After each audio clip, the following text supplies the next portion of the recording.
Production in the South African manufacturing sector increased by 6.3% year-on-year in March 2010. That's according to data released by Statistics South Africa. To make a bit more sense of that, we're joined live on the line by Dane van Dijk. She's a senior economist at Standard Bank. Dane, what exactly does this mean for the South African economy? This is very good data that we saw today. It actually suggests that the manufacturing sector will contribute around 1% to economic growth in the first quarter.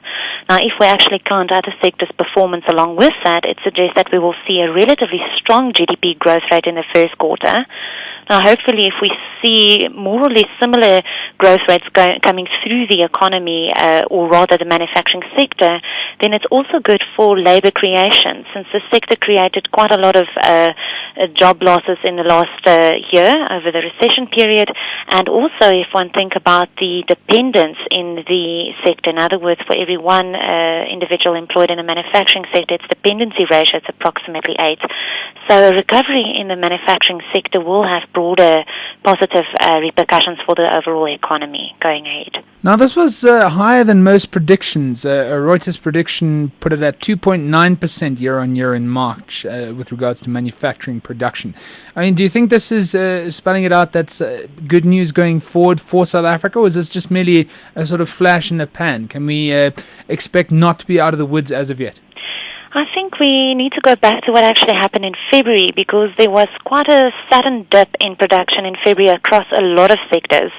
So the March rebound is actually just a correction following a lot of sectors having declined in February. So we also have to see that production was measured from a very low base last year. Remember, that was the depth of the recession when production contracted by between 15% and 21%. Now, this really just shows a recovery from a very low base. We don't expect the 6.3% to be sustained going ahead.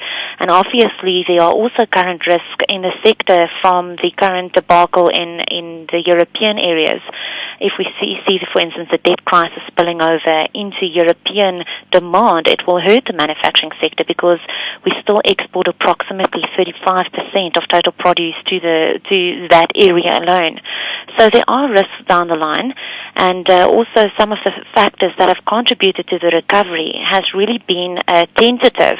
In other words, the whole restocking cycle has boosted production in the sector, and as we start seeing stocks normalizing in a lot of the sectors, we really have to start falling back on household demand and private sector demand and construction activity and the like. And those sectors, I'm afraid, are still looking relatively weak as they're still trying to recover themselves. So we might see some risk down the line.